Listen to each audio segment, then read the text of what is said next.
Hai Smart Traders and Investor, kembali lagi bersama saya Kadek Mertayasa di channel Yuk Nabung Saham.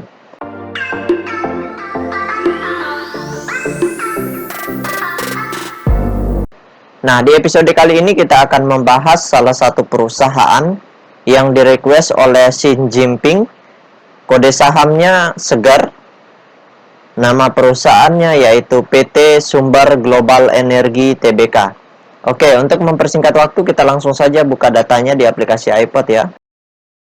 Jika Anda menyukai konten-konten kami mengundang Anda untuk mengklik tombol like dan subscribe agar Anda mendapatkan video terbaru kami setiap minggunya. Oke, kita ganti kode sahamnya di sini SGE. SGER SGER, kemudian kita enter. Oke. Nah, kalau kita lihat berdasarkan grafik dari perusahaan PT Sumber Global Energi ini, kalau kita lihat dari Januari itu harga sahamnya naik, kemudian setelah itu turun IRB, setelah itu terus turun mencapai level terendah di harga Rp210 ya. Setelah itu sideways, setelah itu tepatnya pada tanggal 5 Agustus itu pelan-pelan mulai naik terus, kemudian turun lagi, kemudian naik lagi, mencapai puncak tertinggi itu di harga 1885, tepatnya pada tanggal 28 Januari 2022, seperti itu. Jadi sekarang kita ingin lihat apa yang dilakukan oleh investor besarnya selama sebulan terakhir dari tanggal 3 Januari sampai tanggal 8 Februari.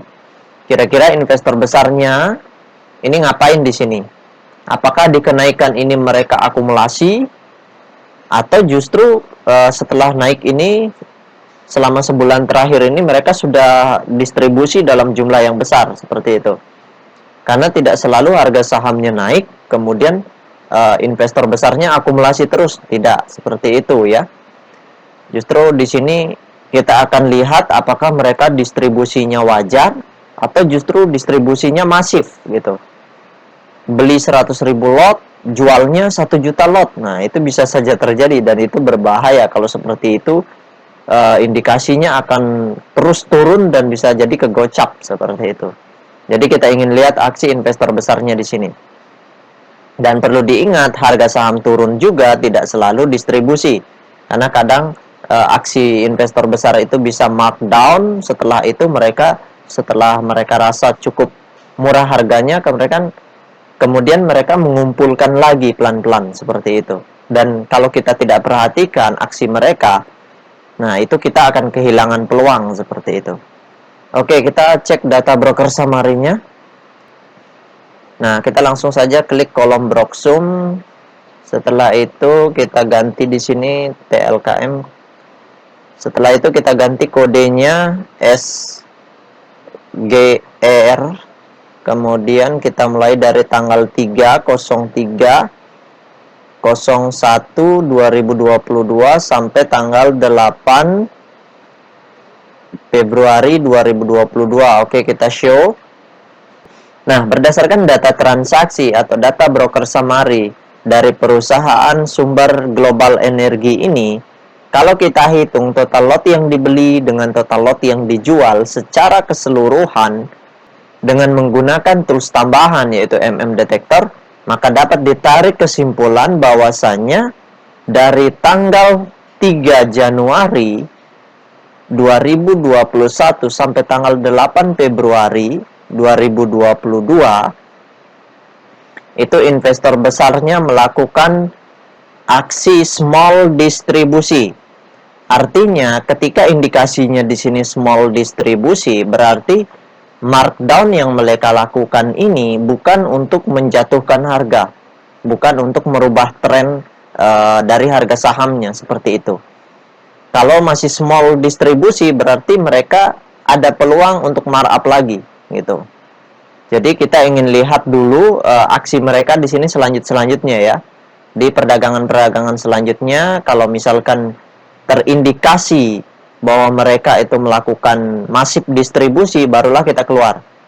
Kalau ini mereka distribusi yang mereka lakukan itu masih kategori kecil, small ya, small distribusi.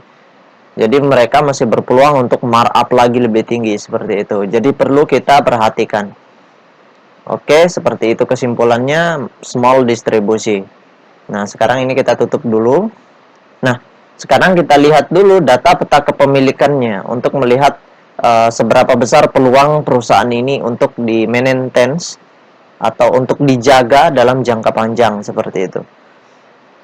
Nah, berdasarkan hasil riset yang saya lakukan dengan mengumpulkan data-data dari SRO Bursa Efek Indonesia dan data-data dari sekuritas, maka dapat ditarik kesimpulan bahwasannya perusahaan sumber global energi TBK ini dengan kode segar ini itu 30,69% sahamnya sudah dicetak dalam bentuk scriptless. Ini masih kategori sedikit, berarti masih kategori perusahaan yang memang berbisnis di sektor real, artinya potensinya masih diperhatikan, masih bagus seperti itu. Kenapa? Karena saham yang dicetak juga masih sedikit seperti itu. Beda halnya ketika perusahaan-perusahaan yang scriptless rasionya itu telah dicetak atau sahamnya telah dicetak dalam bentuk scriptless 100%. Nah, itu tandanya ada hal-hal yang perlu kita waspadai.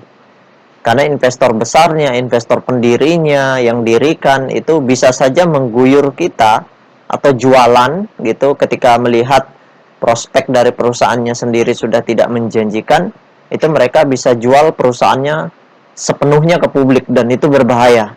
Seperti itu. Jadi intinya masih berpotensi dari scriptless rasionya itu masih bagus sekali. Kemudian dari 30,69% saham scriptless yang beredar, itu investor besarnya memiliki 17,7%. Nah, di sini kelemahannya lagi. Tadi scriptless rasionya bagus karena baru sedikit yang dicetak. Seperti itu. Nah, tetapi investor besarnya kepemilikannya di sini cuma 17%. Artinya potensi naiknya sangat signifikan itu kecil gitu. Walaupun di sini indikasinya tadi small distribusi karena keterbatasan dana tentunya. Selain itu beresiko juga bagi investor besarnya untuk markup harga lebih tinggi karena kepemilikan retail di sini besar sekali. Di mana investor retail itu memiliki 58,1%. Kalau harga sahamnya di markup sangat tinggi, kemudian investor retailnya itu sebanyak 58% itu kompak jualan dan itu sangat berbahaya. Boncos juga nanti investor besarnya atau liquidity providernya atau market makernya itu. Mereka akan akan kehilangan dana yang cukup besar seperti itu, tapi memiliki barang yang cukup besar jadinya seperti itu. Jadi mereka menambah supply jadinya. Kalau mereka punya cash di luar itu ya is okay, tidak ada masalah. Untuk memarkup harga nantinya bisa mereka lakukan lagi. Tetapi kalau misalkan mereka kehabisan dana, nah itu yang berbahaya juga. Jadi seperti retail. Seperti itu. Karena untuk memarkup harga kita butuh dana yang cukup besar gitu.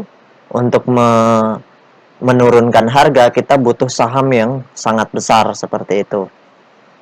Kalau tujuannya mereka untuk mengendalikan is okay lah kalau mereka mau markup harga untuk mengambil alih kepemilikan kembali. Itu justru bagus seperti itu.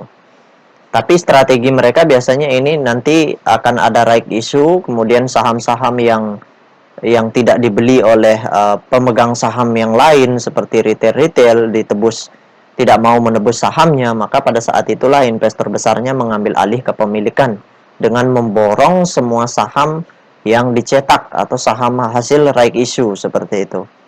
Nah, di situ kepemilikan mereka akan semakin besar. Nah, itu saja yang dapat saya sharingkan untuk Xi Jinping ya. Bagi teman-teman investor, jika ada yang ingin ditanyakan atau ada yang ingin di-request, silakan komen di kolom komentar. Nanti saya akan buatkan videonya secara khusus. Baik teman-teman investor, see you next time. Salam cuan selalu.